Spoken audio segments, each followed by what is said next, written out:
Welcome, everyone, to the Game Disc Podcast, the 219th ranked podcast about video games, according to an email I got from a man named Carlos. And on this video game podcast, we're going to talk about video games. Today, specifically, the Video Game Awards and what we think should win and what we think will win. We're also got some news to talk about, and we're just going to cover kind of everything going on in the world of games this week. But first, I'm joined by my co-host, Noah SD. Noah, how are you doing today? Kind of did a little different intro, which threw. Yeah. I knew I threw you for a loop, but I also threw myself for a loop because I wasn't sure how to segue into everything we needed to talk about. But Oh yeah, well I mean it's okay, it happens. Yeah, but the thing I'm really interested about is this Carlos fella. Did you just some random guy named Carlos just send an email being like, hey, listen to your podcast. Definitely in my top 219 of video game podcasts. Keep up the good work. Carlos. No, it was like an ad. There's some website or service. I don't remember what it's called, but it's basically like it's an analytic thing that you can plug in your podcast. And so he was basically like, hey, you know, our analytics tell us you're the 219th podcast in the world about video games. Yeah, give us $5 a month and we can give you more analytics. Yeah, well, I mean, it's always pretty reliable whenever somebody asks you for money in that sense. I looked it up. It is a legit website. So I think we actually are. I think these are like real analytics. I think we are actually the 219th podcast about video games. I don't know. Cool. I'm pressing X to doubt on that one. You think we're higher or lower? Oh, I'd say we're at least in the top 3. You're right. You're right. I think Carlos was what's the negging, right? Yeah. I think Carlos was negging us to try to get us to give him $5 a month. Yeah. I mean, this is probably my second favorite podcast that I listen to. Wow. You're like, one of the hosts is annoying. I'll let you figure out which one. No, that's just me being the PR mode, because once we're done with this, I'm like, I don't fucking listen to this shit. Well, I guess that's cool, because that means, because I can see like our viewers, and I'm always like, oh, I wonder if this is somebody we know, or is this a rando? And it's good to know that that's one less rando I have to worry about.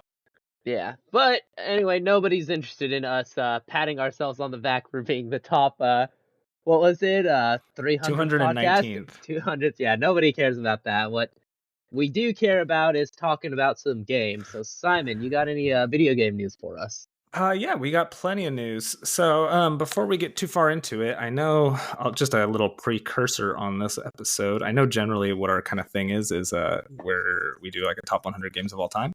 And we discuss a game and figure out if we're putting it on the list. We're not doing that this week.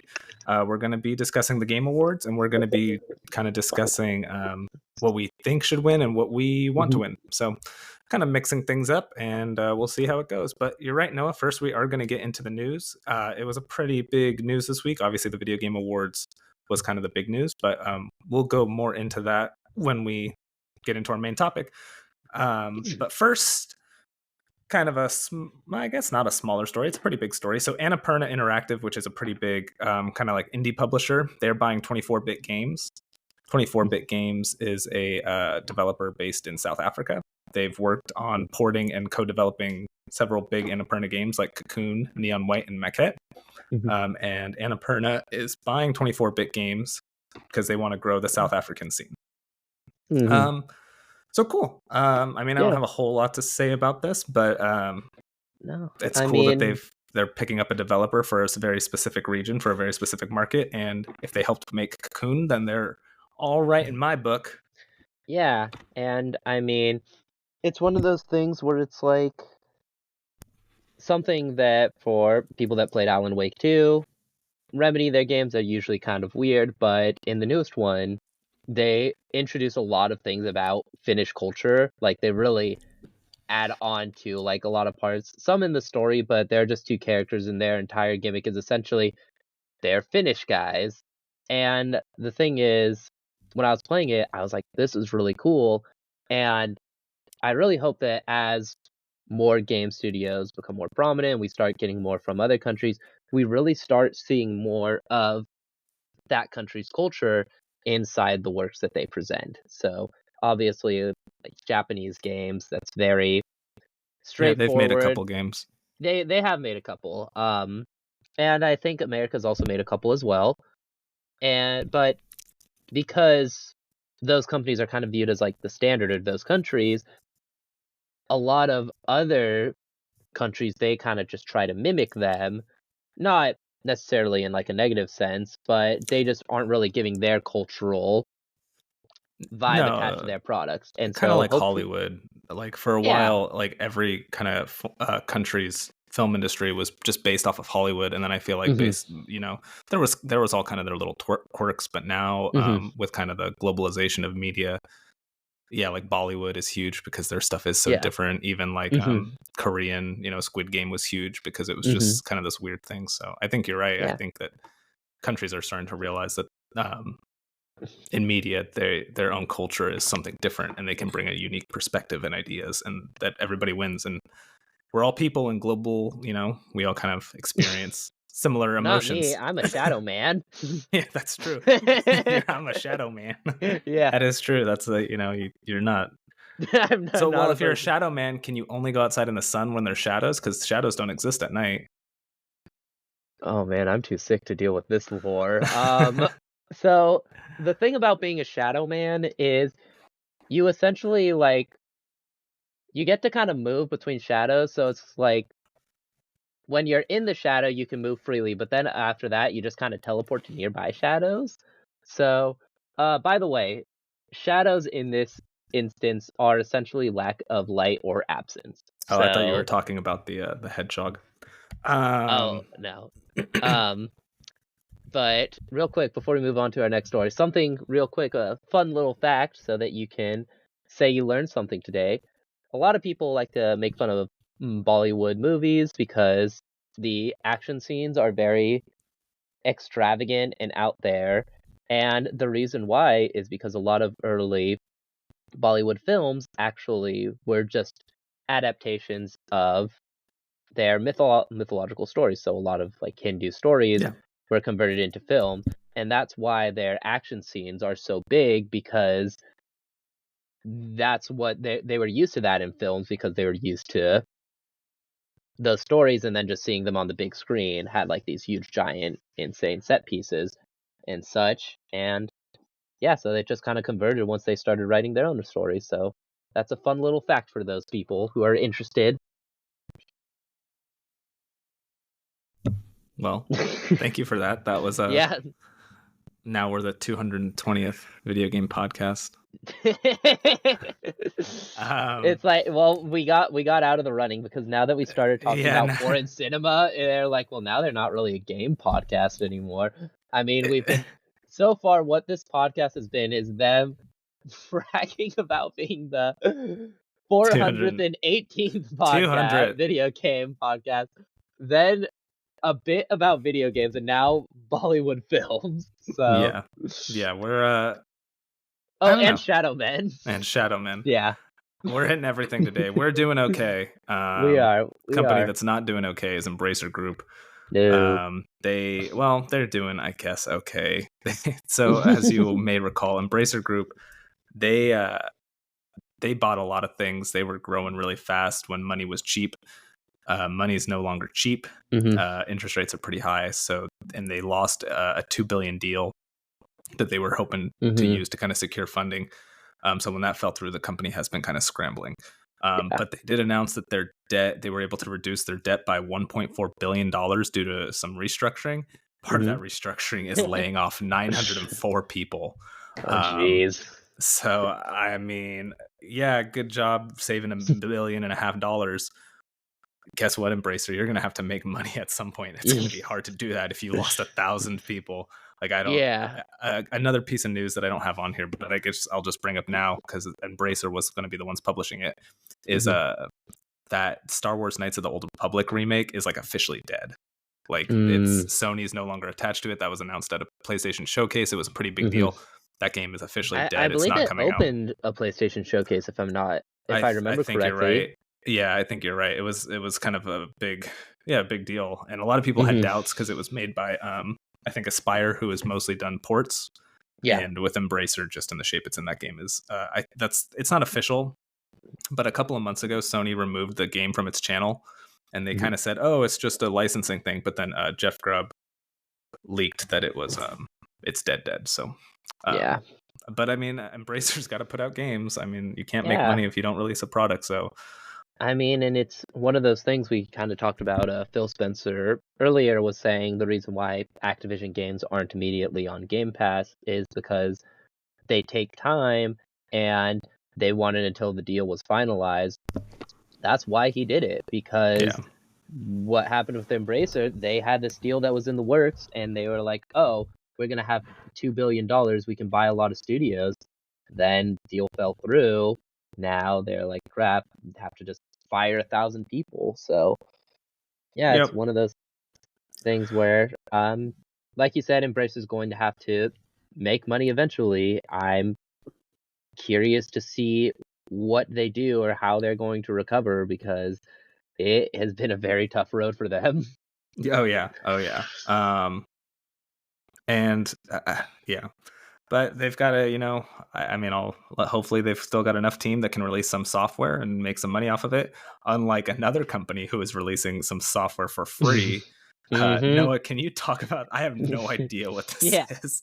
Okay, so for those of you interested, let me set the picture for you.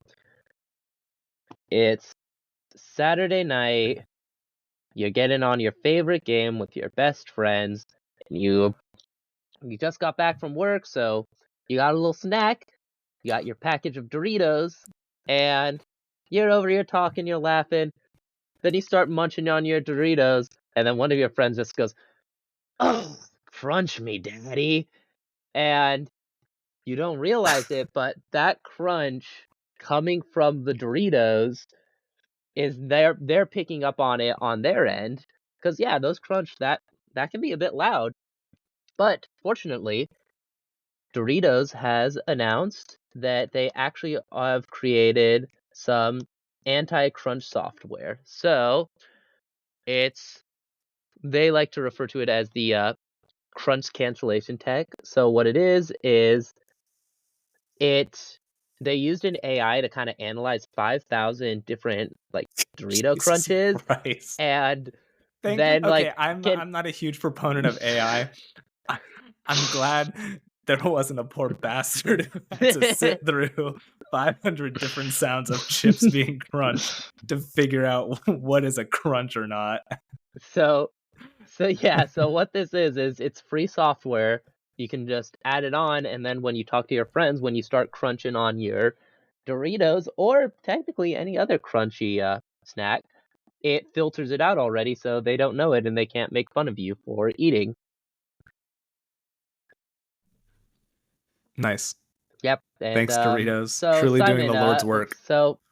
Simon, what's your thoughts on this? You always ask me my thoughts on stories. What are your thoughts on this? Yeah, as somebody who eats a lot of Doritos, Mhm. I'm happy What's your that favorite flavor? just the original nacho cheese. That's the best one. Oh, okay, yeah, the red bag one. The red bag, yeah. Cool Okay, Ranch yeah, is that makes sense. Cool Ranch is a close second, but they Yeah. got it right the first time, and they kind of just Mm, yeah. I had yeah. like barbecue Doritos for the first time. Those things are Hmm. kind of gross. Mm, But no, nacho cheese Doritos are actually like my favorite potato chip. yeah, Um, that makes sense. I mean, Well, they're looking out for you, Simon. they They're are. they're like, this is a guy. He knows what he wants. He wants his video games and he wants his Doritos, and he doesn't want to be made fun of during them. So Yeah, he combines I his two can't tell you how favorite many times I've been items. playing online and somebody does say "Crunch me, daddy." Only, Yeah, you know, the waking nightmare. yeah. But yeah, nobody wants some crunch in their voice chat, But no, no. and somebody who will not have any voice chat is Anthony Starr, actor who plays Hmm. Homelander on the Boys, and he will not be voicing Homelander in Mortal Kombat 1. This Yeah. is kind of weird because J.K. Simmons, who voices Omni-Man in the Invincible cartoon, will be voicing Omni-Man in Mortal He is Kombat voicing 1. Omni Man. Omni Man has been released, That's and right. Furthermore, they've announced that John Cena will be voicing Homelander in the pack as well. Yeah, so it's kind of weird that this the pack, you know, these were kind of the big characters from it, and their, I guess, most iconic performer associated with them will not be voicing them. Is there a reason why? Like, did Anthony Starr come out and say that he wasn't offered the role, or that he didn't want to do it, or do you know anything about it? So they've confirmed that he will not be voicing the role, and there are a lot of theories. One theory is that now that the actors strike is ended, The Boys is filming again, unlike Invincible, where J.K. Simmons can just hop into a booth, record his lines for the season, and be done. Maybe Anthony Starr's schedule is a bit more difficult because he has to arrive on location and he has to physically act.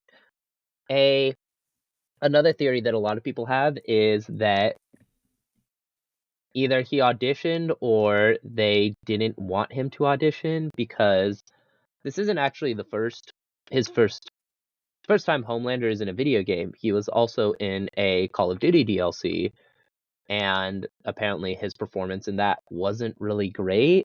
So yeah, it could be that he's just not some actors just aren't a great voice actor, like what's his name? J.K. Simmons, whom is voicing Omni-Man in an animated series, so it makes sense for him to lend his voice in another media as well. Yeah, like Peter Dinklage in Destiny it was awful, and he's obviously a fantastic actor. Some actors just can't do it, so maybe that's all it is. Hopefully that's all it is. Yeah. And even furthermore with that, Megan Fox is in Mortal Kombat 1, and she has had a very, very criticized voice performance in that game. Yeah, I kind of heard about that.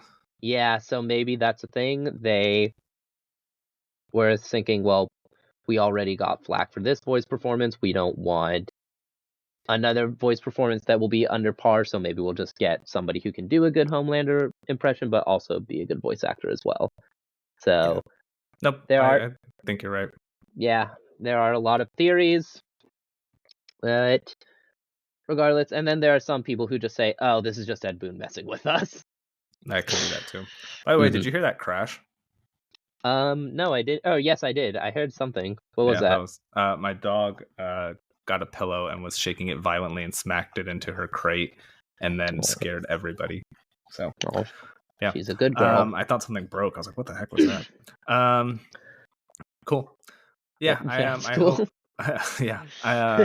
hopefully it is Ed Boon. Well, I guess I hope that whatever Homelander's whoever gets to play that character is a good fit, and if it is, if it's Anthony Starr, I hope he's able to do a good job voice acting. If it's not him, I hope that whoever is able to kind of pull off Homelander just as well. And I hope that if they don't have Anthony Starr, the person that they do choose doesn't get too much hate for it, because that is unfortunately a thing that happens on the internet. People are like, oh, I don't like this guy, and they might not have a bad performance, but because it's not what people expected or wanted, they unfortunately get blamed for it. So hopefully that doesn't happen.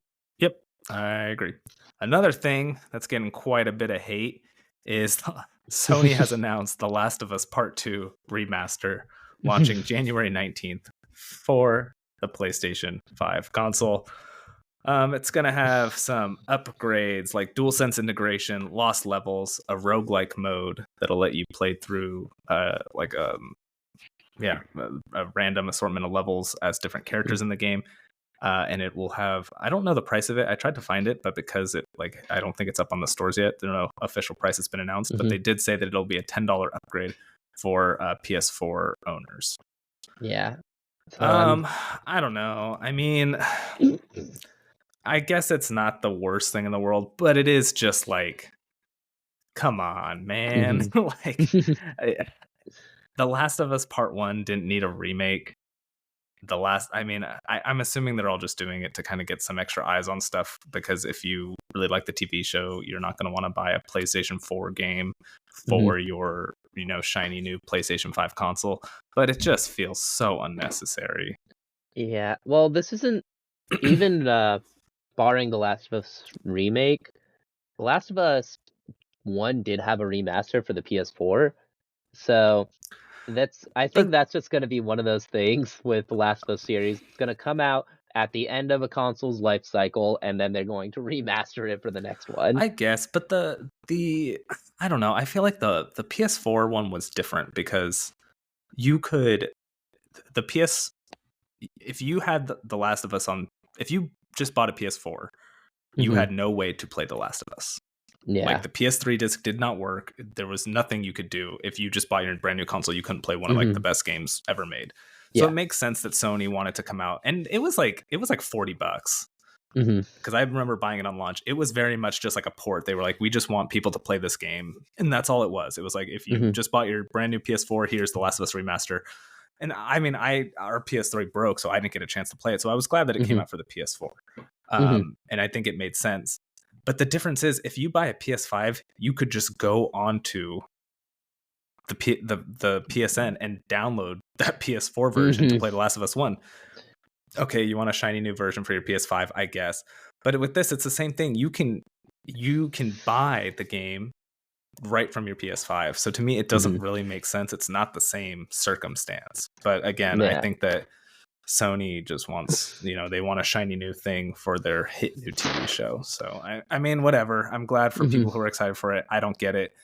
Um, I hope this doesn't, ruin Naughty Dog's stock too much. If they're just kind I of, I I don't feel think like it Naughty will. Dog's probably fine, even if people get angry at them. I think they're fine. I mean, Yeah, I just wonder, like, at what point will it be like too much? Like, mhm. you know, I there mean are that is people who are upset because they're like, why are you guys working on this? Where's factions? That yeah. game mode that we've been waiting for like, quite a few years now, and I that's mean kind of my thing. it is kind of weird how there've been like 5 Last of Us releases for only 2 games. Like we got Yeah, they're Last of Us literally. 1, Last of Us Remastered, Last of Us Remake, then Last of Us Part 2, Last of Us Part 2 Remastered. Yeah, it is It kind of wild. Like, yeah. and especially like if you're, if you again, kind of going back, like I think that if you need to like kind of remake some of your games, I think the Uncharted maybe needed a little bit more. Like Uncharted 1 probably could use a Mhm. remake, but whatever. Yeah, or just make like a redo the Among well, they did just redo the Among Thieves, Yeah, there's a which PS5 version of Among Thieves and Uncharted 4. And that's the thing too. It's like, so you guys, their whole output, they're just doing a lot of remakes and remasters. So yeah. it's just weird. It's like, this is like a Yeah. very, they're a big like high profile studio. Like Mhm. their games are big deals, and so for them to Yeah. just be like churning out these like cheaper remasters, I just wonder if that'll kind of hurt their reputation. But I don't Yeah. know. It probably won't. Like when Last of Us 3 is announced and whatever their new IP is, Mhm. people will still be excited for it. But I don't know. I'm just kind of spitballing. I'm just kind of Yeah. saying Although random stuff. Although maybe that's just kind of an acceptable loss. Like, I don't know how. I think Naughty Dog, or sorry, not Naughty Dog, Insomniac, like the founders sold his soul to Satan and was like, "Hey, we're gonna make a lot of games and they're all gonna be really He has good." to. It's Whereas, it's like, pure witchcraft. They've come. Okay, look at this. They've come out with 3. Next year will be their 4th game just for the PS5, whereas Naughty Dog will have released 2 remasters in that same amount of time. and correct me if I'm wrong, but was The Last of Us remake? Oh, never mind. Yeah, my mistake. But I think maybe this is just the thing. Naughty Dog does take a long time for its games, so they want these remasters just so they can have some supplemental income for them to Yeah, it hold could be. themselves off. Which, I mean, I guess that makes sense. It's one of those things where they are depending on your perspective of The Last of Us Part 2, they are a quality over quantity type of studio. So they don't want to make the people involved feel pressured because they don't want them to feel pressured because like we need money and they want to be able to just create the game at the pace. Which is ironic because as far as I'm aware, Last of Us Part 2 did have accusations of crunch, correct? Yeah, I So think I think this is more of a Sony thing. I think this is, hey, let's, like I said, let's get a shiny new version for our shiny new console after this hit Mhm. HBO show. Yeah. Um, but yeah, so we'll see. Good for people who are Mhm. excited. I'll probably be passing on it. You gonna be Yeah. playing it or no?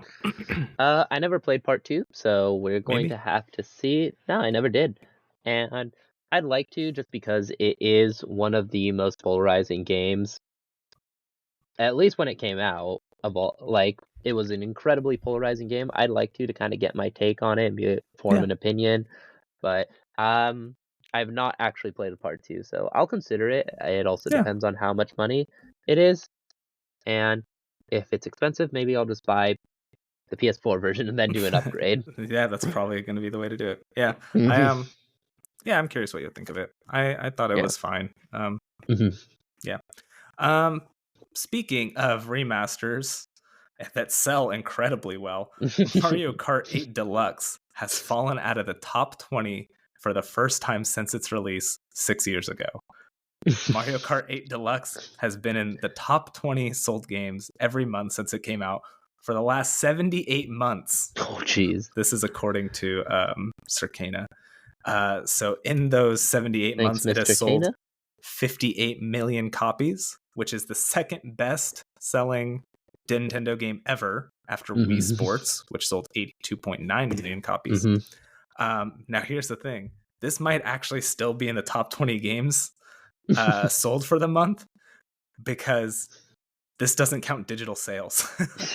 This is just boxed. Nintendo doesn't release those digital numbers, whereas the other publishers do. So it is Mhm. very possible that Mario Kart 8 Deluxe was still one of the top selling games of October. And there's a very good chance that come holiday season, it will be back in the top Mhm. 20. This game just sells such a stupid amount. No. I mean, it's a good game, but Well, I man, mean, that's wild. and it is included in like almost every Switch. I didn't specifically ask for the Mario Kart Switch bundle, but when I got a Switch, I just it just had Mario Kart 8 included, so I was like, okay, cool. I guess this is what I got now. I don't think you're necessarily wrong, but I also don't think you're necessarily right because Mhm. I think I remember reading during Nintendo's last shareholder meeting, they said the OLED Switch actually outsells the base Switch, Mhm. and the OLED one does not have any version that comes the with Mario Kart 8. Oh, okay. And that would So make sense if that's why it's the first time that it was dropping out of the top 20 because now it's like, okay, um, it's not boxed in with the OLED, so a it lot of could be, sales did come from that. it could be. But yeah. Um, yeah, just wild. Mhm. And Yeah, 6.5 years that is is when it was in the top 20. that is insane. Yeah, I mean, it's important to keep that in mind when you're talking about sales for game. Nintendo is just in a class of its own. Their games sell such an Mhm. absurd amount. Uh, Yeah. I yeah, mean, and spoiler alert, they have two games nominated for Game of the Year this year. yeah, we'll But get to that. Oh, we'll yeah. get to that. And both of those sold pretty Hmm. well too. I think I talked about Yeah, that of last week. course. All right, on to our two feel good stories of the week. We have two this week. The first one Hmm. is mostly Noah. You actually put this one in, and you were going to get rid of it, but I said no, keep it because Cocoon's great. Hmm. The Cocoon devs won the Breakthrough Award at Golden Joystick. So the Golden Joystick, I think, is the longest running awards. So it's a pretty big deal, and the Cocoon devs won it, and kind of just for like a new developer. And I'm Hmm. glad because Cocoon's great. I'm glad that they're being in a year that was so packed with games. I'm glad this is a game that is getting some recognition and that it's these developers are being honored in a way that they deserve, and they're not just kind of fallen by the wayside. So good for Hmm. the Cocoon devs. Yeah. And of course, the Breakthrough Award is usually given to indie games that display a very unique something that's not really found in most of the other games that year. And it's always nice when it's a studio's first game gets the award. It just shows like, hey, you got a good future ahead of you guys. Yeah, no, I agree. I'm glad. And hopefully those employees got raises for their good Hmm. work, much like Atlas did for its employees. That's right, Atlas, makers of Shin Megami Tensei and Persona, announced that they were going to raise employee salaries by 15%.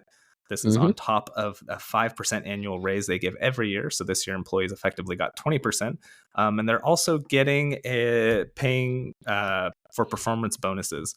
So it's just kind of wanted to throw that story in there. We've been hearing so much about all these games selling so well, all these games doing so well, and then these companies laying off employees anyway. So we wanted to kind of bring some good news because there were layoffs this week. I'm just not really talking about them. Yeah. I'm It got to the point where we really need to mention the like, oh yeah, this studio, they laid off this many people. Yeah. And I mean, I probably will at some point if it's like a big enough studio just to kind of keep bring absolutely. attention to it. But I also want to we did mention layoffs earlier with Embracer Group. Yeah, exactly. But I also want to like kind of mention companies that are doing well and treating their employees well, because I think that's important too.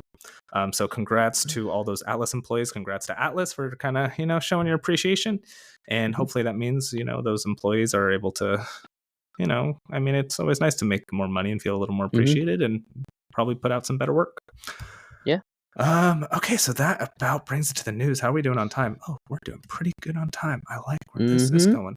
All right, Noah, you ready to go right into our topic of the week about the Game Awards? Yes, I am. All right. So first of all, so what we're going to do today is kind of just a fun thing. Is we're going to go through all the topics of the Game Awards, and we're going to talk about what we kind of go over the nominations, and then also talk about what we want to win, if we think there's any snubs, and what we think will win. So Noah, you and I are not real big on esports. We like watching them, but we don't follow them. So I'm going to kind of round up the first 1, 2, 3, 4, 5, 6, 5 topics. So the first 5 is best esports event, best esports coach, best esports team, best esports athlete, and best esports game. I voted for Counter-Strike 2 for all of those because I heard Counter-Strike 2 is really good, and it's cool that Valve put out like a sequel to a game that was like very set in its ways, and it's been received very positively. So Counter-Strike 2 for all of those, and I actually think it might win because of the reason I mentioned. But yeah, so for me, I just didn't vote for any of those categories. I voted for best esport event because I always vote for Evo, but I didn't really know enough about the other stuff where I was like, you know what, I'm just not going to vote for them. I'll let other people vote, which I'm guessing a lot of people actually did vote for you, where it's like, oh, this is the thing I like, so I'm going to vote for it. But I don't got enough of a dog in this race to vote, except for Evo. So that's the one thing I voted for. Yeah, actually, you're right. I lied. I did vote for Evo as well. Yeah, okay. And I think that actually has a pretty good chance of winning. Yeah. Content creator, I don't have anything to say. I don't follow any of the people who won. I guess I'll mention them. They were Cypherk, Spreen, Quackity, People Make Games, and Iron Mouse. I think I've heard of People Make Games, so I think I voted for them. Yeah. Well, maybe once they get the top 513th podcast and video game related, then maybe we can talk about them a little more. That'll be cool. 219, according to Carlos. So now on to our kind of first real category that we'll actually talk about. Most anticipated game. And we are going like from back to front. So because I wanted to save Game of the Year for last. So most anticipated game. The nominees were Final Fantasy VII Rebirth, Hades 2, Like a Dragon Infinite Wealth, Star Wars Outlaws, and Tekken 8. I want Final Fantasy VII Rebirth to win, but I think Hades 2 is going to win. See, I actually feel like Final Fantasy VII Rebirth is going to win just because obviously the Golden Joystick Awards are different than the Game Awards, but Final Fantasy did win at the Golden Joysticks, and there is a lot of hype around Final Fantasy 17, so I think that's going to win. As far as what game I'm most interested in, I'm actually most interested in Star Wars Outlaws. I am not a big Star Wars fan, but I think it's the only one that is like a new IP for a game, and I'm always more interested in new IPs than sequels. Obviously, these games are going to be very different than their past releases, but a lot of them kind of have a foundation, whereas Star Wars Outlaws, really not much of a foundation. So that's why I'm actually most interested in that. Yeah. No, that's fair. I am. I mean, honestly, these are all games I can see myself playing. Yeah. I probably won't really play Like a Dragon Infinite Wealth just because I've only played Yakuza 0, and I probably, if I were to just spend time with a fighting game, I'd just go back to Street Fighter 6. But I mean, I'm sure these will all be good games. I'm excited for all of them. Yeah. But Star Wars Outlaws is probably, yeah, I'm excited for that game too. Did you know? I read this. I thought this was interesting. Did you know Like a Dragon Infinite Wealth uses a job system? I didn't, but I'm not surprised. I know that is like the main like gimmick is money. So I didn't know it used a job system. That's But funny. in classic like Yakuza RPG. / Like a Dragon thing, they're kind of silly jobs. So it's like like homekeeper and like surfer and like weird stuff like that. So kind of fun. Yeah, it reminds me of No More Heroes that also kind of did stuff like that. Yeah, kind where of. it was like, yeah, there's like trash collection, and I think there's a job that was like bomb disposal as well. Yeah, so that's kind of goofy little things. Yeah, yeah. I was like, that actually made me more interested. I was like, oh, that's kind of cool. Yeah. On to our next category is Best Adaptation. So the nominees are Castlevania Nocturne, Gran Turismo, Last of Us, Super Mario Brothers Movie, and Twisted Metal. I voted for The Last of Us, and I think The Last of Us will win. I kind of feel like Mario will win just because, yeah, I feel like Last of Us should probably win just because it is a phenomenal television series. But I feel like Mario will win just because it has such a big like following behind it. And I feel like the people that are more likely to vote at the Game Awards, they will vote for Mario. I would say Last of Us, probably that's what I voted for. Twisted Metal, that would be kind of cool if it won from what I hear. Twisted Metal is good. I do kind of want to watch it. Yeah, and especially because it got a crap ton of hate when the trailers first came out. So the fact that after it came out, people were like, "Oh, this actually isn't bad." Well, to be fair, I watched like the clip they showed at like Summer Game Fest or the Game Awards, and it was like pretty cringy. Like Will Arnett as Sweet Tooth dancing to like the thong song or whatever. It was bad. I was like, this show is going to be garbage. But I heard it's like kind of good. I might check it out. Yeah. I'd probably watch all of these. You watched Nocturne. I did watch Nocturne. I don't think it should win. Yeah, you weren't a huge fan. Yeah, it wasn't bad, but it was. You said it just didn't feel like a Castlevania show. No, it definitely didn't. I think it's like episode 3 focuses on a character that really didn't have a role in the game, and so it's like this just doesn't feel like. And it got to the point where when Richter Belmont came on, you're like, oh crap, I completely forgot he was in this. Yeah. And the last minute is actually like the best part of the series by far.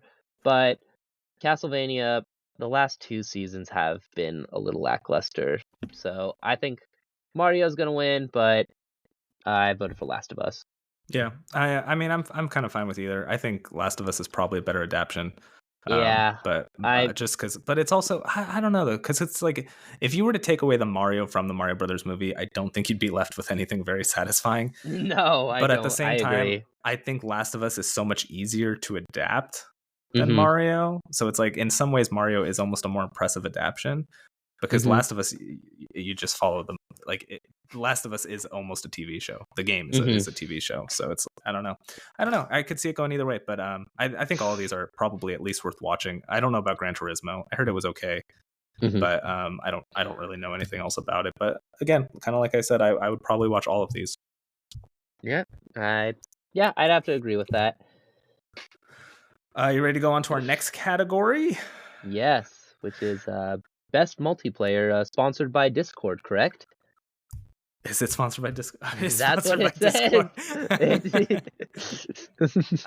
So the nominees which, just for those of you interested, none of the other categories we've gone over so far have been sponsored by anything, but best multiplayer has been sponsored by Discord. But we also skipped over all the esports ones.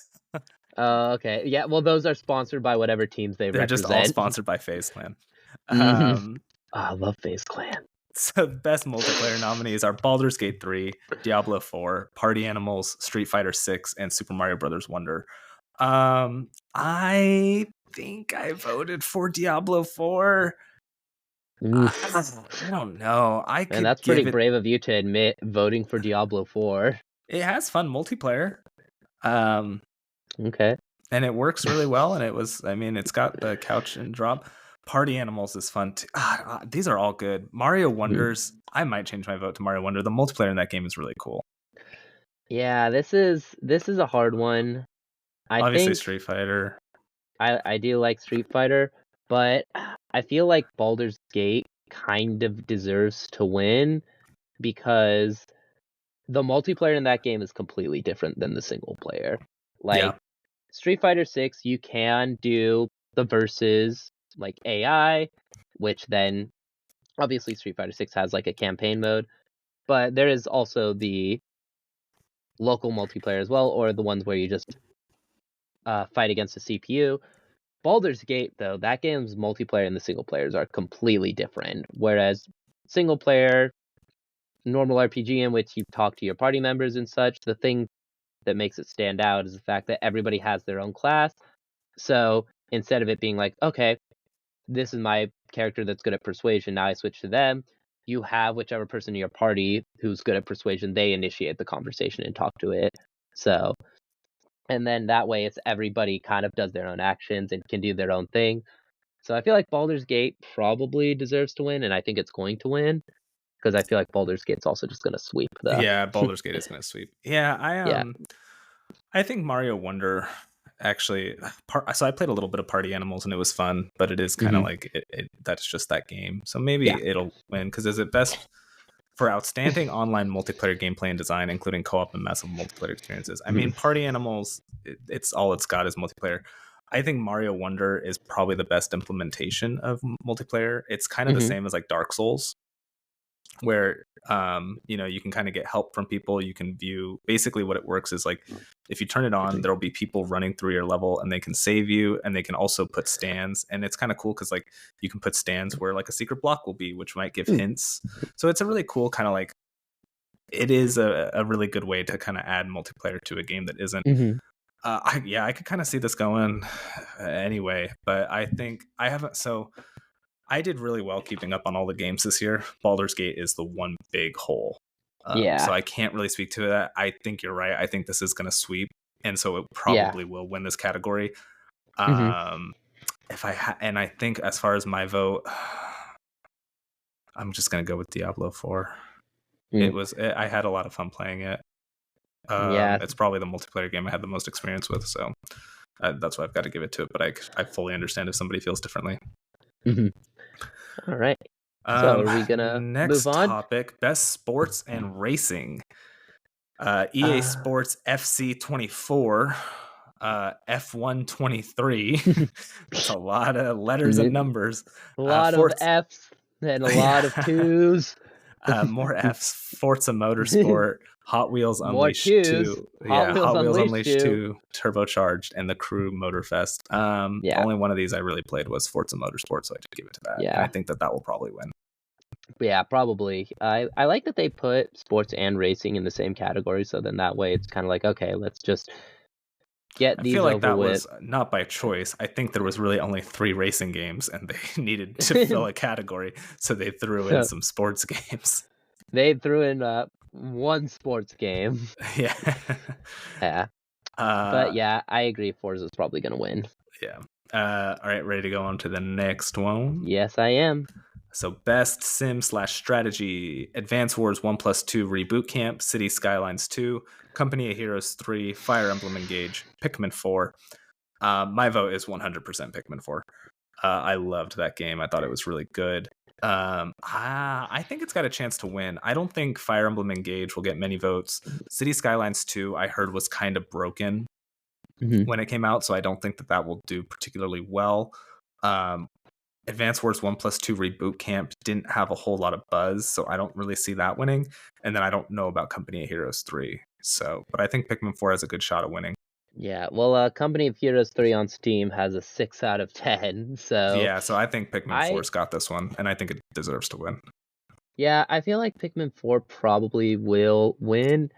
The City Skyline I could kind of see, just because a lot of people do really like Paradox Interactive. And Fire Emblem, I don't know, I could see it in some other year. If it was other entries in Fire Emblem, I could see it because the people that like Fire Emblem really like Fire Emblem, Yeah, but even the people who but like Fire Emblem are like, this is a weaker Fire Emblem. Engage was just kind of like it It's came mid. out. Yeah, it came out and then it got forgotten about. I honestly forgot it came out this year. And yeah, so I'd say I think probably Pikmin 4 will win, but this is definitely one of, if not the category I'm most interested in, just because it's like, I'm really curious what will win. Yeah. Nope, I agree. I think Pikmin 4's got it though. I think it's definitely the Yeah. best out of that. I think it's Probably at a gonna be different. Baldur's Gate 3. Yeah, probably. Baldur's Gate one's gonna be best strategy. Like, Best yeah, strategies. we just want to make this easy on everybody. We gave it to Baldur's Gate 3. Yeah, which will also probably win our next category, Best Family Game. Mm-hmm. So the nominees are Disney Illusion Island, Party Animals, Pikmin 4, Sonic Superstars, Super Mario Bros. Wonder, and Baldur's Gate 3 and with Baldur's Gate 3. nudity filter on. Yeah. Super Mario Brothers Wonder is both my vote and also what I think will win. Yeah, I never played any of those games, but I do think Mario Wonder will probably win. Yeah, again, I think it's just at a different caliber. Pikmin 4 was really good, but even Mario Wonder, I think, is just a big step up. Sonic Superstars had kind of a lukewarm response. Disney Illusion Island, same. I think that it's going to really, I mean, if you look at just like the family, like very much focus on the family, Disney Illusion might take it home. But I think in terms of just which one is the best game from these 5, it's Super Mario Brothers Wonder, and I don't really think it's close. Yeah, I agree. On to the next one. Your category, Noah. This is my Best category. Fighting Game. God of Rock. Mortal Kombat 1. Sorry, these are the nominees. Nickelodeon All-Star Brawl 2. Pocket Bravery. And Street Fighter 6. Yeah, so it's good to see that there's a lot of like actual fighting games. I remember last year Sifu. It was Sifu, right? Yeah, it got nominated and people were like, why is this a fighting game? Definitely going to be between Street Fighter 6 and Mortal Kombat 1. I think Street Fighter's got it. Yeah, I think so too. Nickelodeon All-Star Brawl 2, I've heard it's a major improvement over the first game, but I feel like it's probably going to be Street Fighter 6 just because Mortal Kombat 1 started off super hot, but lately with monetization and like, yeah, some people are like, I don't know. I could see it still winning, but I feel like Street Fighter 6, even if it's maybe not as talked about as much in Mortal Kombat, when people talk about Street Fighter 6, it's talked about in a positive light. So yeah, I think it's kind of. I think it's hard to argue that any of these games are better than Street Fighter 6. Mm-hmm. I think that is the best fighting game that came out this year. It is the best fighting game that's come out in probably quite a few years. Yeah. It's really good. It's it's not only is it great for hardcore fighting game fans, they did a lot of nice changes to get it ready for newcomers. Street Fighter 6 is definitely the fighting game I've put the most time in outside of Smash Bros. I really like it. I want to kind of get back to it. Yeah, I think it'll win, and I hope it wins. Yeah. This is my category. Yeah, that's what I was thinking. The last one was mine. Now it's yours. Best RPG: Baldur's Gate 3, Final Fantasy 16, Lies of P, Sea of Stars, Starfield. Yeah, real quick, I actually really like this category because they're all RPGs, but they are all incredibly different. Yeah, I think was it's really thinking cool. the same thing. Whereas, I was like, none of these games are the same. No, they're all technically RPGs, but they're all completely different. Like Sea of Stars is a traditional styled indie RPG. Lies of P is a Soulsborne. Starfield is a Western. Final Fantasy 16 is also a Western, but it's more actiony than a lot of the other ones. And then Baldur's Gate is more of a traditional strategy. I think you and me both have the same opinion. Baldur's Gate's going to win, but we both voted Final Fantasy 16. Okay, so you would so I haven't played Baldur's Gate 3. Mm-hmm. You have played Baldur's Gate 3 and Final Fantasy 16, and you want Final Fantasy 16 to win Best RPG over Baldur's Gate 3. You like it more as a game? So Baldur's Gate, I've not finished it. I think I've probably put probably close to 45 hours into that game. What act are you on? I think I'm on Act 2. Okay. And I'm just wondering. The thing is, Baldur's Gate is a phenomenal game. It's incredible, but it is a lot. Yeah. And so I about a month or two ago, I was like, okay, I want to take a break from this game, and I haven't really gotten back into it since. It's a very good game, but I just loved my time with Final Fantasy 16. Like the big thing, FF16 was a lot of people shared this belief. It was like when you get to the part right before the what's it called, like the point of no return in the game. I think it's the end game, like right before I would have you. just called it the No, point no. of no return. Okay, but yeah, right before you start the point of no return, a lot of people that I've talked to were like, yeah, it was a game that I wanted to keep playing, see what happens, but I was so worried about the cast that I also part of me didn't want Oh to. yeah, I hated every time I got to a major Yeah, story mission. It was yeah. incredibly stressful. And I Uh, feel like that's the thing is maybe it didn't have the best gameplay, but I think just the how much that game made me care about its cast was phenomenal. yeah, So, while it was Baldur's Gate is a better game because it's kind of like some characters that maybe start off bad, they can become good. Other characters that maybe can start off good, you can make them bad. Things like that are really cool, and I think that's awesome. But I just loved the cast of Final Fantasy 16 so much. That's why it got my vote. yeah. No, I mean that's fair. I'm Hmm. glad to hear that. I pretty Yeah, much ditto everything you said. yeah. But with that I, in mind, Baldur's Gate's gonna win. Yeah, yeah. No doubt And about it. and even like Final Fantasy 16, a lot of people are like, well, it's not really an RPG, and it kind of isn't. Like you really, Yeah, you can't really choose how to like level up your character. nah. But it's yeah, I'm Clive Rossfield, became is like probably one of my favorite characters in all of fiction just from that one game. Hmm. He's fantastic. Yeah. Here is a topic. Well, I guess no, Final Fantasy is not really action adventure, it's more just action. But best Yeah. action adventure game: Alan Wake 2, Marvel Spider-Man 2, Resident Evil 4, Star Wars Jedi Survivor, and The Legend of Zelda Tears of the Kingdom. Oof. I think I could see it going for Alan Wake 2 or Tears of the Kingdom. I think Alan Wake 2 has a better shot at a lot of these wins than people might give it credit for. For me, I this is a tough one for me. I think I voted Yeah, for this Tears of was the a tough one Kingdom. to.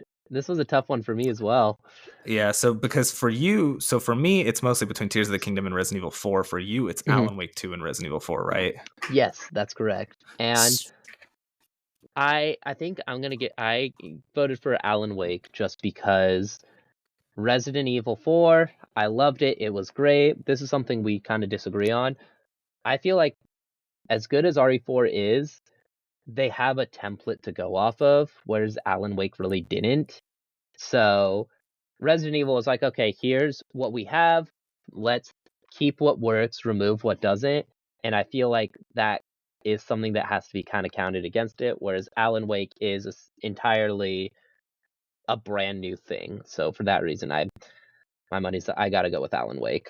Yeah, so for me, because it is Tears of the Kingdom versus Resident Evil 4, they are kind of they're in a similar boat where they both refine an existing game that came before, but because of that, Mhm. they're able to make it almost a perfect video game.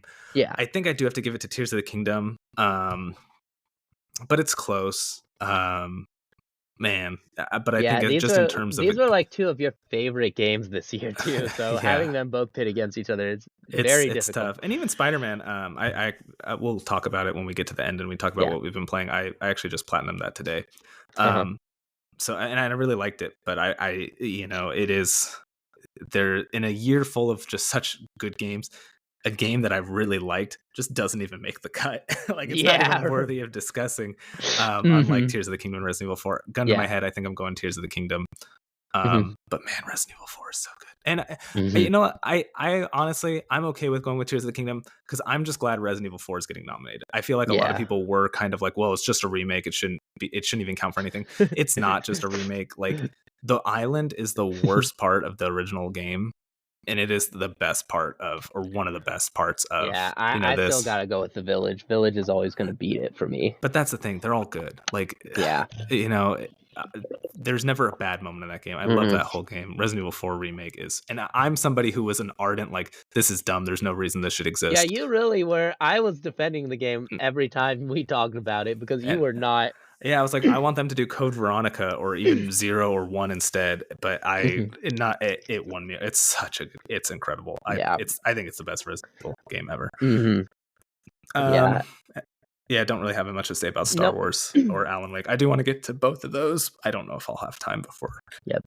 the end of the year, So, but I'd like to. yeah. So, what do you think? So, just a refresher. What do you think is going to win? What do you vote for?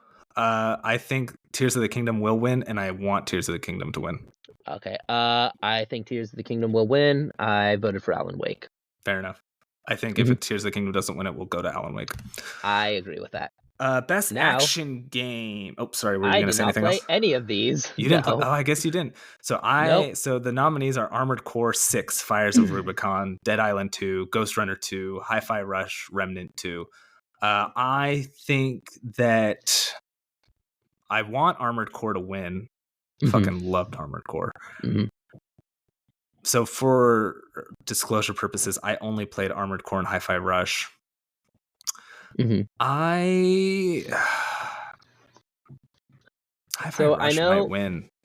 I feel like Hi-Fi Rush is going to win. This is a category I really like, kind of like Best RPG, because all of the games are They're all incredibly different. Yeah, like Dead Island 2, I feel like is a game that nobody expected anything, but a lot of people actually really, really liked it. And Ghost Runner 2 is just a fun, solid little fast-paced action game. I haven't played any of these, so I didn't vote. I think Hi-Fi Rush will win. Yeah, I think Hi-Fi Rush might get it only because it came out at the beginning of the year, and because it was on Game Pass, a lot of people played it before they got swamped with other things. And Mhm. Armored Core kind of came out. I don't know how many people played Armored Core. Yeah. I think it kind of got lost in the shuffle a little and bit. Hi-Fi Rush is just so unique. Like, just That is look at all true. these pictures. Which game stands out the most out of all of these? Yeah, no, you're not wrong. I mean, they all do. All the other 4 look like they could be from the same game. But man, Armored Core is so good. Yeah. Yeah. So, you voted for Armored Core. What do you think will win? I mean, the Keeleys do love FromSoft, so I think Armored Core still might have a chance, but I think that because a big part of it is like voting by industry people, I think that Yeah. I think more played Hi-Fi Rush. Well, it's industry people and also gamers as well. It seems like they definitely take that into consideration. Yeah. So I could see. Although, to be honest, I think Hi-Fi Rush will win. I wouldn't be super shocked if Dead Island 2 wins. People really liked it. I know a lot of people liked it. I don't know. So nothing against it. Again, I haven't played it, so I can't say. But I don't know. I would be pretty surprised, I think, if that won. Sorry, I just got a stupid idea because I kind of want to. I think I'm gonna write down what we're all doing.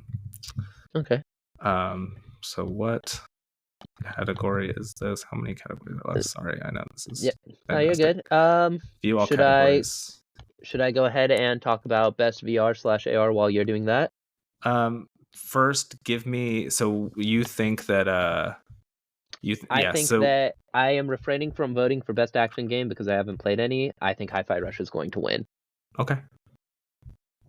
So yeah. Yeah, go on to the next one while I'm doing this. Okay, so best VR/AR. I guess this is now going to be the point where I do the podcast solo, which that's good because this is a topic that I really don't know anything about and I don't have much interest in. So we have Gran Turismo 7, Horizon, Call of the Mountain, Humanity, Resident Evil Village VR mode, and Snapseas. So once again, I don't have a VR, so I haven't played any of these. This is going to be a kind of tough one. I feel like Resident Evil Village VR mode will win just because anytime Resident Evil does a VR mode, it's always really good, really well done. However, kind of like with my opinion on Resident Evil 4, it's based off of something. It's not a new category. So I feel like with that in mind, maybe that's something people will hold against it. But then again, maybe not. Last year for best game, Genshin Impact won, even though that game came out like a couple years ago. So yeah, I think Resident Evil Village VR mode's got a shot. I do know a lot of people were kind of interested in Humanity. It's Yeah, a game I was that, pretty interested in Humanity, but oh I still would give it to Village. yeah, I Snapseas is a game I heard about, and that's it. Like I remember hearing about it, and I remember watching the trailer. I was like, oh, that looks kind of interesting, but I don't know how good it is. I honestly didn't know it came out this year. But which do I vote for? Once again, didn't really play any of these. Played Village, but not in VR. What do I think will win? Probably Resident Evil Village VR mode. Yeah, no, I pretty much agree. So I've got you down for Resident Evil Village for both of these. Mhm. All right, next category is best mobile game. I don't. The nominees are Final Fantasy VII Ever Crisis, Hello Kitty Island Adventure, Honkai Star Rail, Monster Hunter Now, and Terra Nil. I want Final Fantasy VII Ever Crisis to win. Fucking weeb.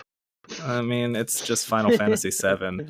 Did you play it? No, I actually did a little bit. Oh, okay, never mind. That's good.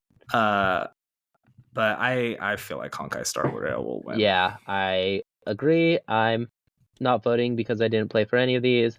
Honkai Star Rail's gonna win. Yeah. So yep. Yeah. Now, sorry, my dog is like going ballistic on this chair. Now here's another category that's kind of interesting, and that is the best debut indie game. Which Cocoon! The nominees, the nominees: Cocoon, Dredge, Pizza Tower, Vemba, and Viewfinder. So, Simon, I think I know what the game you believe will win, and also your choice is. But why don't you tell us? And Cocoon.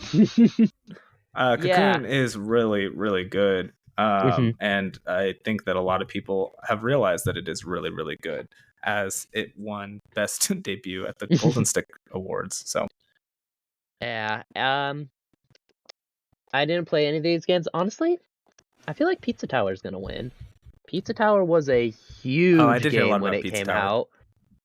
It was a huge game when it came out, and Cocoon, it seems like it's good, but maybe it's just because so much other stuff came out that it hasn't been the biggest focus.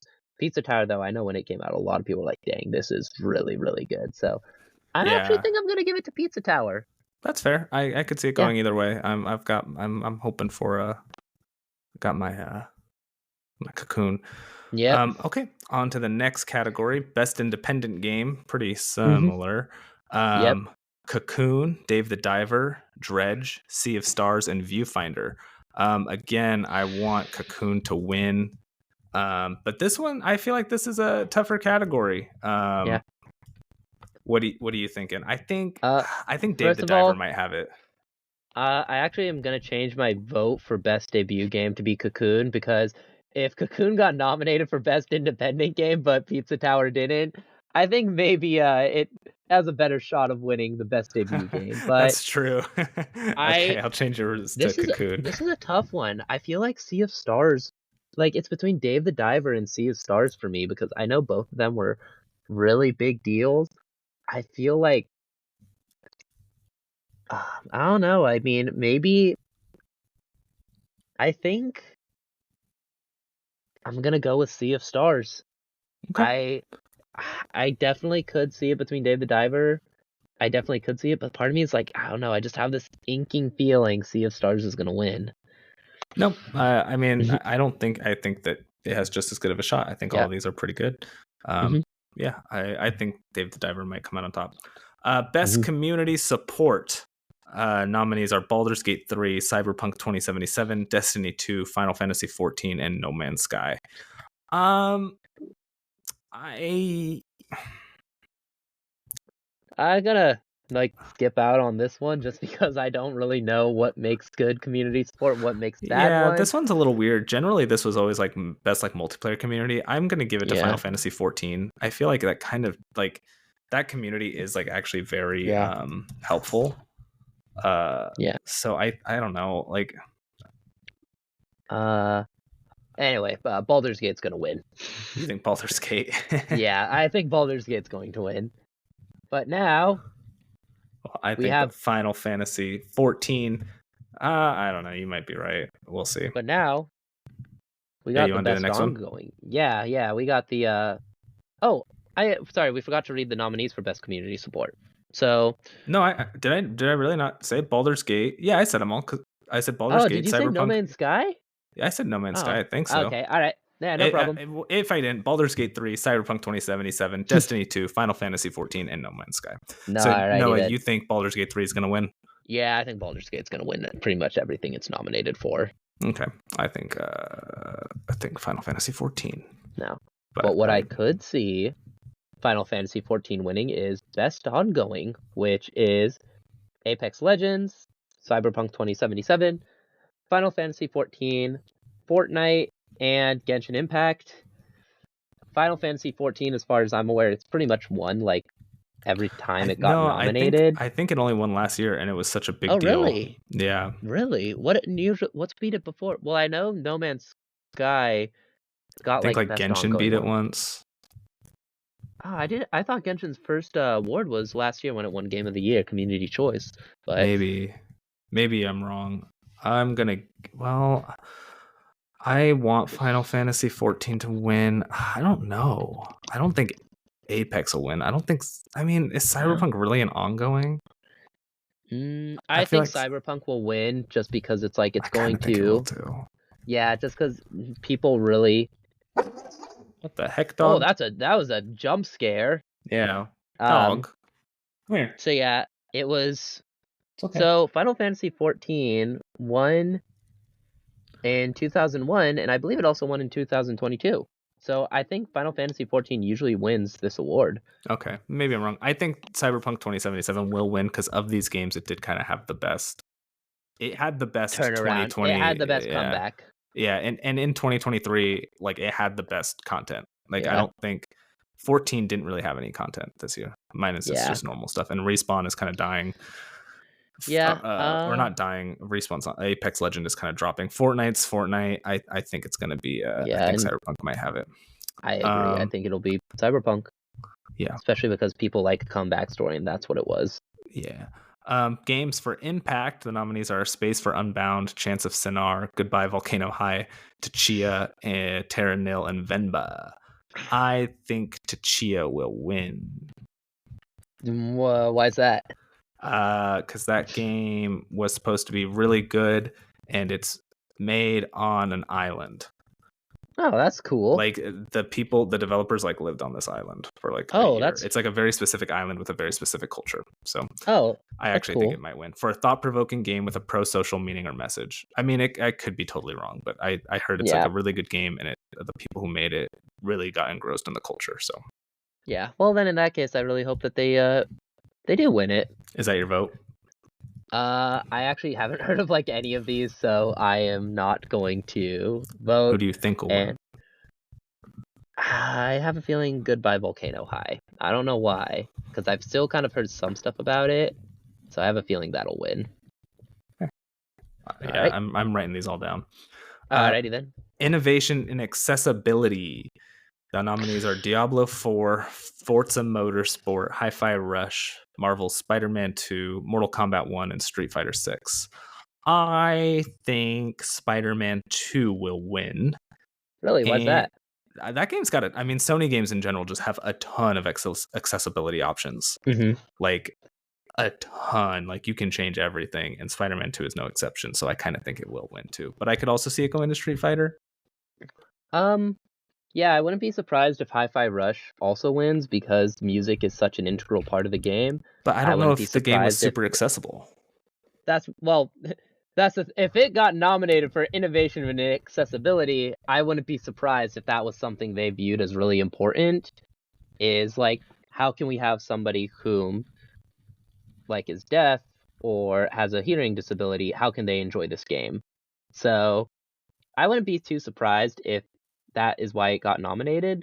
You might be right. Because that would be really weird if it's like, innovation and accessibility, Rock Band. It didn't have anything, and it was a music game, but we decided to put it on here for the lulz. So, yeah, I don't really know what they did, and I don't know what these games really did. So, this is another one I'm going to refrain from voting, and I could see Spider-Man winning because Sony does take a lot of importance in that, but I don't really have a solid dog in this race. On to probably the category I actually care the most about this year. Best performance. The nominees are Ben Starr, who voiced Clive Rossfield in Final Fantasy XVI, Cameron Monaghan from Star Wars Jedi Survivor, voicing Cal Kestis, Idris Elba from Cyberpunk 2077, Phantom Liberty, Melanie LeBird from Alan Wake 2, who I'm guessing voices Saga.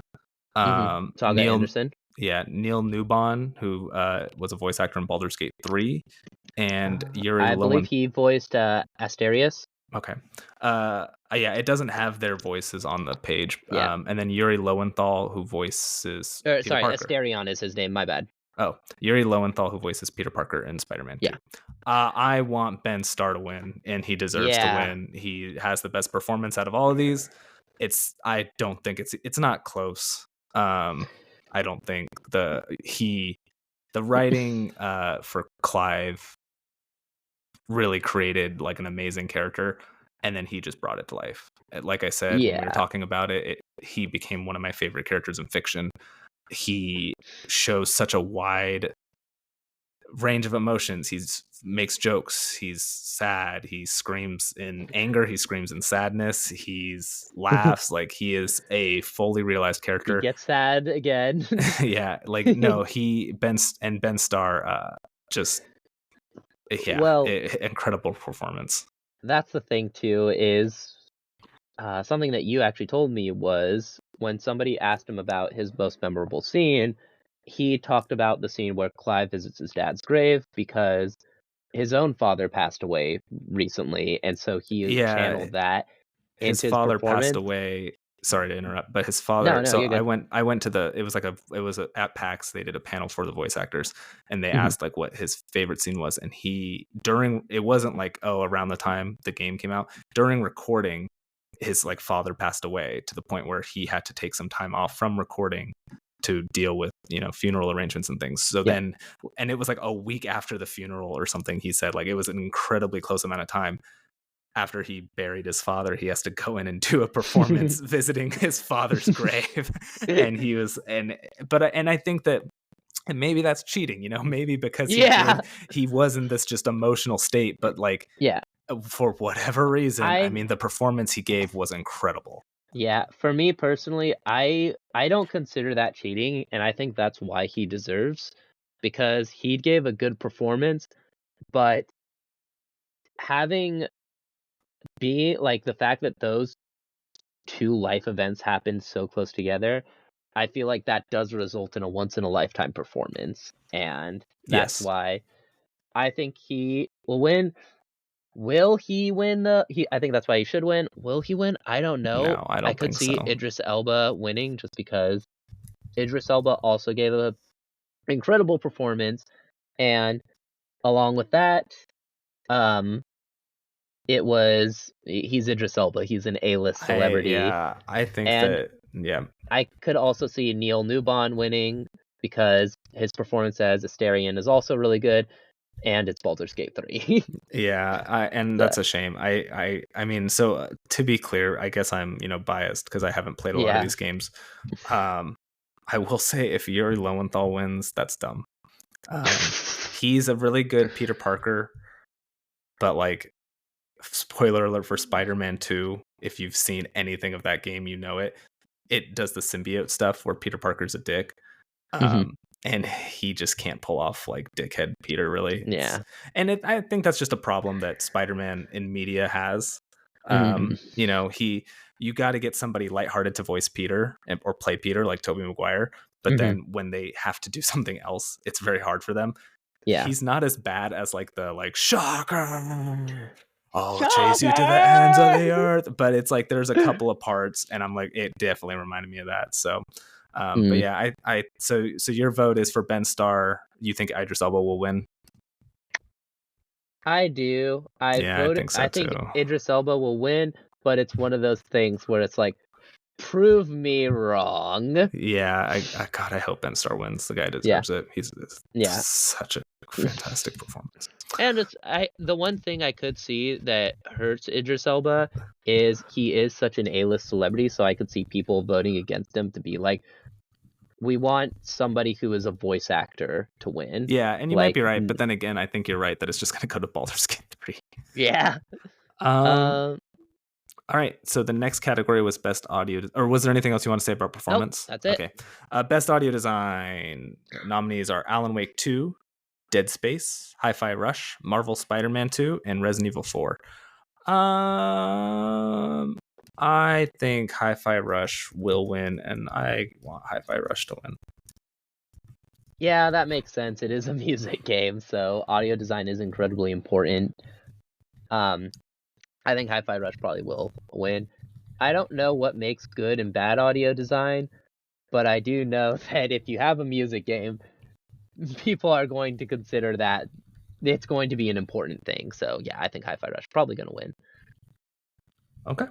The next category is Best Score and Music, and the nominees are Alan Wake 2, composer Petri Alanko, Baldur's Gate 3, composer Borislav Slavov, Final Fantasy 16, composer Masayoshi Silken, Hi-Fi Rush, audio director Shuichi Kobori, and The Legend of Zelda Tears of the Kingdom, composed by Nintendo Sound Team. Sound Team.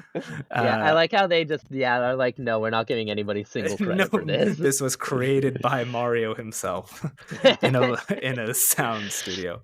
I want Final Fantasy 16 to win. I've played 3 out of 5 of these games, and I only listen to music from one of those 3, and that is Final Fantasy 16. I mean, Baldur's Gate 3 will probably win, but I think Final Fantasy 16 might have a shot. This is actually one of the few categories I could see Baldur's Gate 3 not winning. How is the music in the game? Is it good, or is it kind of whatever? It's good, but nothing super noteworthy. It's not something I'm like, oh, this is incredible. It's good and it's fitting, but it's not anything special. Okay. So what are you thinking? Yeah, so for me, it was kind of between Alan Wake 2 and Final Fantasy 16. Does Alan Wake 2 have pretty good music? Well, Alan Wake 2 has 3 phenomenal songs. Oh, by the Finnish guys. Yeah, by the Poets of the Fall, or in the Remedy Games universe there, the Old Gods of Asgard. 3 songs that are really good, and one of those songs is used for what everybody who plays it considered the highlight of the game, which I don't want to get into spoilers, but that song is great. I do feel like it's probably Final Fantasy 16. I gotta give it, just because it's like, yeah, the Poets of the Fall does kind of make it cheat, in my opinion, whereas Final Fantasy 16 was like, yeah, we're just gonna do classical music, but it's gonna be really good. Yeah. Cool. Well, I hope that Final Fantasy 16 does win, because that music is incredible. All of it is. All right. Noah, you want to do our next topic? Yeah. Or our next whatever. What are we on? Category. So we are on wait, what? Cowboy? I said category. Oh, I thought you said cowboy. I was like, what is he talking about?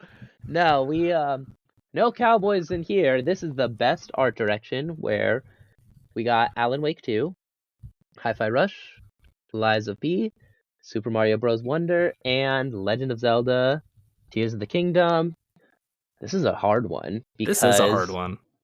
Yeah, like, Alan Wake is a game where it's like, okay, it really doesn't look anything special, but there are some set pieces that are just really cool. It's like, oh, this is unique. But then everything else has, like, such a unique design as well. Lies of P has, like, a ton of clockwork designs. And you really like Super Mario Bros. Wonder art style. You've said on the podcast you really like the art style for this game and how it differs from, like, the new Super Mario Bros. Art style. Yeah.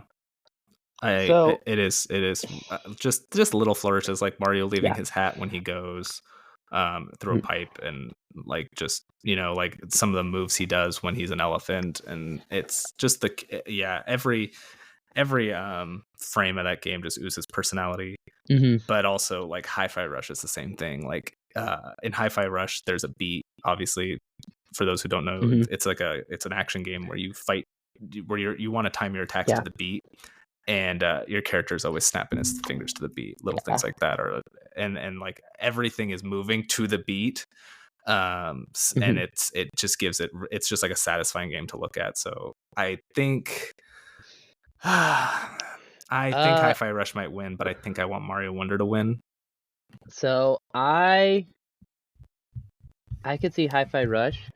The thing is, I'm voting for Alan Wake because it says for outstanding creative and or technical achievement in artistic design and animation. And Alan Wake has a really cool gameplay mechanic where it's like you walk into a room and you can like decide what you want the story beats to be, and then the room changes depending on the story beats. So that's why I'm going to give it to Alan Wake too. Okay. And for which one do I think will win? I could see Super Mario Wonder. Just want to make sure just so they can like ensure Mario Wonder gets an award. That is true. It is nominated for a lot, but there's not really any that we think it might win, and it's definitely not winning this category. Best narrative. Nope. Alan Wake 2, Baldur's Gate 3, Cyberpunk 2077, Phantom Liberty, Final Fantasy 16, Marvel Spider-Man 2. What do you think, Noah? Yeah. I think Baldur's Gate's gonna win. I think I'd vote for Final Fantasy. Oh yeah. Yeah, I kind of agree. I think Baldur's Gate 3 is going to win, but for me it's not even close. Final Fantasy 16. Granted, I haven't played Alan Wake 2, Baldur's Gate, or Cyberpunk, but between Spider-Man and Final Fantasy. And to be clear, Spider-Man does have a pretty good plot narrative. Yeah, it has a good narrative, but Final Fantasy 16, like that was just that game. You could turn that into a TV show and it would be incredible. I was just, I powered through that game just because I needed to see what would happen next. I've never been that worried about any characters since like Mass Effect 2.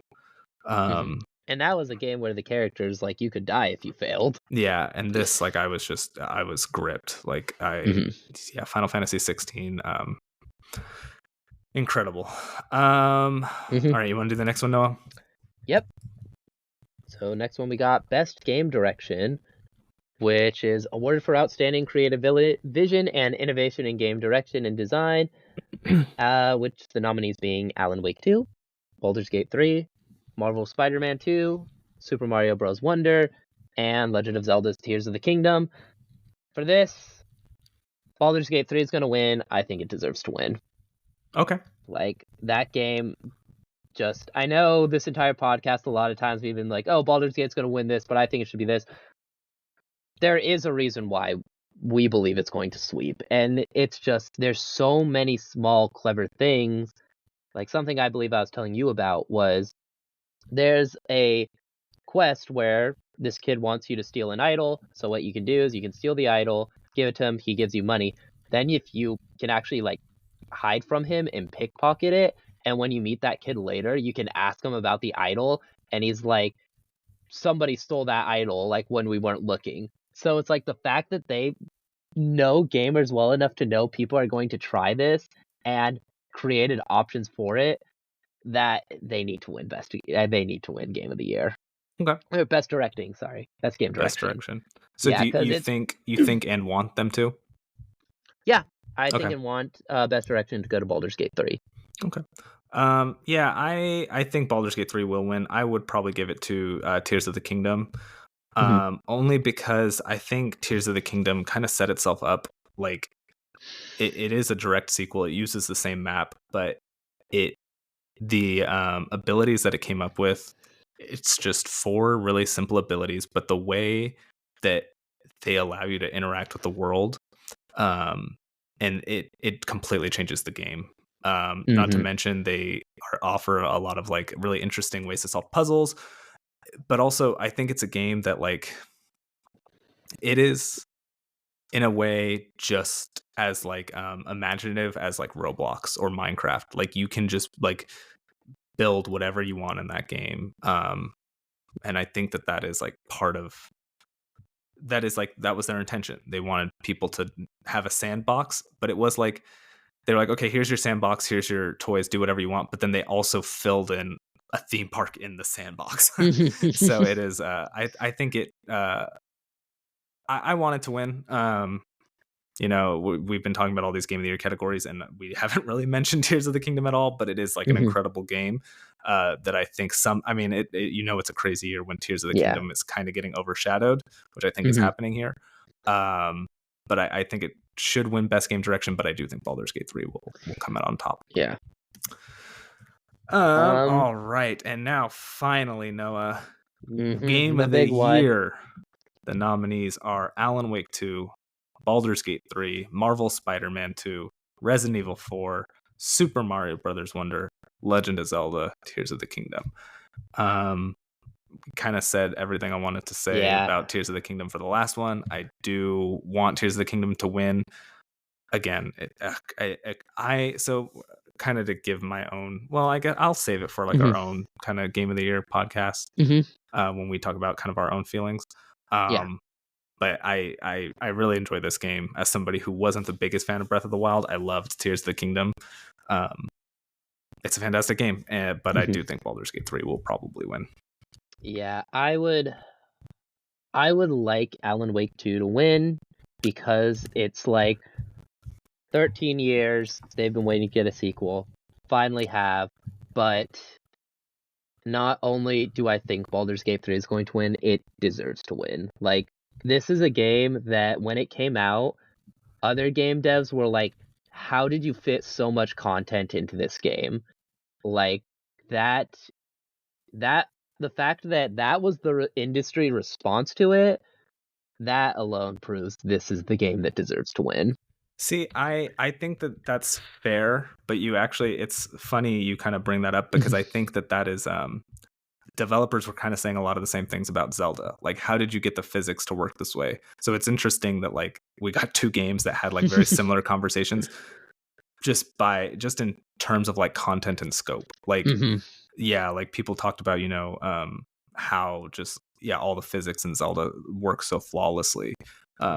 So I mean, I'm interested to see what'll win. I think either way, you know, it's kind of hard to be mad no matter what wins because they are all just such good games. Yeah, absolutely. I remember reading something that was like, even on Nintendo forums with like big fans, they're like, yeah, I wouldn't really be too angry if these other games won. Which I think that just goes to show how good of a year this was. Yeah, no, I agree. Okay, so that's it. Actually, one more thing I do want to kind of shout out is I'm happy that Resident Evil 4 did get nominated for Game of the Year. I know it won't win, but that is a game that, like I said, I feel like it was kind of getting overshadowed. A lot of people wrote it off because they do think it is just a remake. So in a year full of great games, I'm glad that it got its little time to shine. Yeah, also kind of funny, we thought Starfield was going to get nominated before the game came out. That happened. It's like, probably not going to get nominated. Yeah, and I don't blame it. It got one nomination for Best RPG, and I don't think it deserves to win that. All right, Noah, is there anything else you want to say? We did it. So I've been kind of keeping track of these. Do you want me to revisit it after the awards to see kind of how close we were? Yeah, sounds like a good idea. Sounds fun. Cool. So we'll revisit that maybe the episode after the Game Awards, which would be like December 9th or 8th or something. We'll figure that out. Cool. All right. Well, then let's just get into our last part of the show. We've been going a little long. That was a long topic, but it was fun. I'm glad we did that. A little shake things up. If we get more ideas for kind of fun stuff like that in the future, we'll do it. Noah, what have you been playing? I've been playing Mafia 2 Definitive Edition. It's, like I said last time, I believe, it's a game. I played the demo a lot as a kid. I now have the opportunity to play it as an adult. And it's a fun little game. And it's light action game, which what I kind of want. Cool. I'm glad you're having fun with it. Yeah. What about you? What have you been playing? So like I said, I platinumed Spider-Man 2 today. Hmm. And I really like that game. I think I like it less than a lot of other people, and I also kind of have a little bit of resentment towards it. As we've kind of talked about all episode, we both really enjoyed Final Fantasy 16, and I feel Hmm. like a lot of people kind of crapped on it because of the side quests and like meandering The nature of some of the main quests that Yeah. felt like side Well, and quests. also a lot of people don't like how it went full on action as well. That's fair. But I didn't really hear most of the complaints I heard about were related to the story stuff. Mm. But I feel like Spider-Man 2 does that just as much, but its Hmm. main story isn't as good. Hmm. Um, like I said, I still really enjoyed it. I really, really enjoyed it. I definitely think it's better than Miles Yeah. or the first one. And Hmm. I think it also does, I'm a pretty big comic fan. I think it does a really interesting job of like mixing together all of these like classic stories. Like you've got Hmm. Kraven's Last Hunt, the Symbiote Saga. There was one other one, I can't remember what. Well, and correct me if I'm wrong, but this is like the first symbiote story, the first Peter Parker symbiote story where Miles is involved, correct? I think so. It's the first one I've read, and that does obviously put on like a very fun twist because now Peter's kind Hmm. of got somebody who can, hold him accountable a little bit better. Hmm. Um, but yeah, it's really good. The story definitely kept me entertained. Um, I do like they've got to figure out what to do with Mary Jane. I will say they make her so I really like they do something really really cool with her that I won't say. Hmm. Um, but when it happened, I was like, oh, that's a really cool. But they also and her segments are more fun to play in this game. But it Hmm. is just like the What's the least point? dangerous mission she embarks on in this game is attacking Craven's camp full of like professional mercenaries. And it's just like I understand it's like a comic book game and so like Hmm. it's like an action movie, people can do ridiculous things, but it's like Yeah. she's just a reporter. She should not be taking out Hmm. an army of Craven the Hunter's men Well, I like easily. well, I think the other thing too is why do they need to have a Mary Jane segment? Yeah, I Like, think cuz they don't really just want her to be a love interest, yeah, and but maybe it's just because they want like female representation, which is fine, hmm. but I hope like in the if that's the way they want to go, they need to either just go full on like renew your vows, give her like the spinneret costume, Hmm. or introduce Spider Gwen or Yeah. Silk. My vote would be Spider Gwen because I think that that's the most interesting of the of kind of all those Yeah. characters. And the thing is, like, Hmm. again, I like her role in the game. I really like her arc, and I like the way they Hmm. tell her story and how it resolves. I think it's all really cool. It's just, and even her sections in this game are not as painful as they were in the first one, but it's more just like, okay, Yeah. Well, like she like I is. said, it's like Oh, go it ahead. just doesn't feel It doesn't. She's so like necessary. in the final. I'm not going to spoil what it is, but in the Yeah. climax of the game, that's like Hmm. big explosions. She has like a very, very, very, very critical role in that. Hmm. Like Oh, her, Miles, interesting. and Peter are like, all right, let's go save the city. And it's like, okay, guys, like you are armed with a stun gun and a scooter. But overall, really good game. I really enjoyed it. Yeah. Really fun twist on the Spider-Man mythos. And then the other thing I've been playing, I did wrap up Cocoon. Hmm. Absolutely fantastic game. Definitely recommend to everybody. And finally, since I beat Final Fantasy V on my Switch, I've been playing Skyward Sword, which, in spite of that game's over talkative nature and garbage controls, that game's it's fun to kind of go back to like a classic Zelda Yeah. that's a little bit more like puzzle solvy and like as opposed to Hmm. Tears of the Kingdom, Breath of the Wild. I'm having a lot of fun with that. I'm on like kind of the last major, not the last dungeon, but kind of the last one before the last dungeon. So Yeah. yeah, really enjoying Yeah. that. Anything else you want to talk about before we Nope. get out of I here? think that's about it. All right. Yeah, we went. I think this is gonna maybe be our longest one. All right. What are Yeah. you plugging today, Noah? Um. Oh, geez. So I think I am going to plug in Pocari Sweat. It's for those of you who don't know, it's like a Japanese kind of sports drink. What I've been doing is I've been buying boxes of like the Pocari Sweat powder and been putting them in my 2-liter water cup you're supposed to only put it in a 1 liter water, but the cool thing about that is then it just gives me more water, but because of the electrolytes, it kind of hydrates me a little more. So yeah, definitely go ahead. And if you're in Japan, check that out. Go ahead, buy some, try it out, and even just at a vending machine, buy a bottle of Pocari Sweat. Yeah, I should. There was a Japanese market when I lived in the Bay Area, and I always wanted to try it because I was curious, but I wasn't sure how it was. What does it taste like? Does it taste like if I bought a bottle of it? Does it? I kind of assumed it tastes like Sprite. Does it or no? No, it kind of tastes like Gatorade, but what flavor of Gatorade? That's kind of the trick question.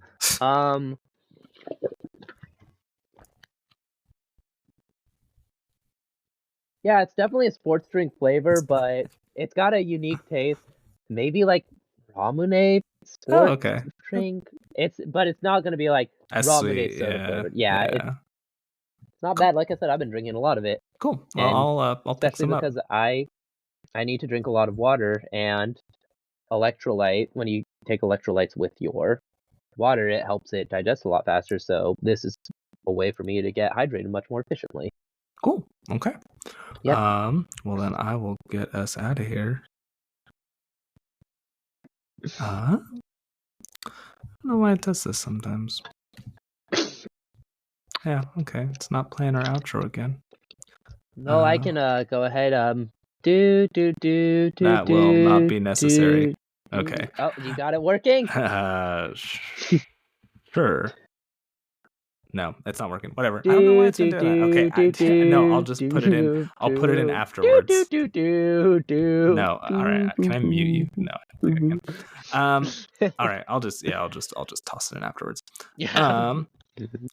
Thank you to Pecan Pie on Upbeat for our intro and outro. Also, thank you to Zach Robinson for our logo. If you liked this show, please give us a subscribe or follow and a rating and review so more people can find us and we get a little bit more eyes on it. We are still trying to grow a little bit. You can find our previous episodes on Spotify, Apple Podcast, and Google Podcast. And you can find me on Twitch at Smesty. I'm assuming next week we will probably just do one of our normal episodes, but if we get an idea for something else that we think will be fun, we will maybe do that instead. So thank you all. And we'll see you next time. Goodbye. You could say bye too. Oh, okay. Bye. Oh, sorry. I was planning on doing the background music. Goodbye. I like how you have to give me permission to say bye. Go on. You can say goodbye too. Yeah, I'll allow it this time.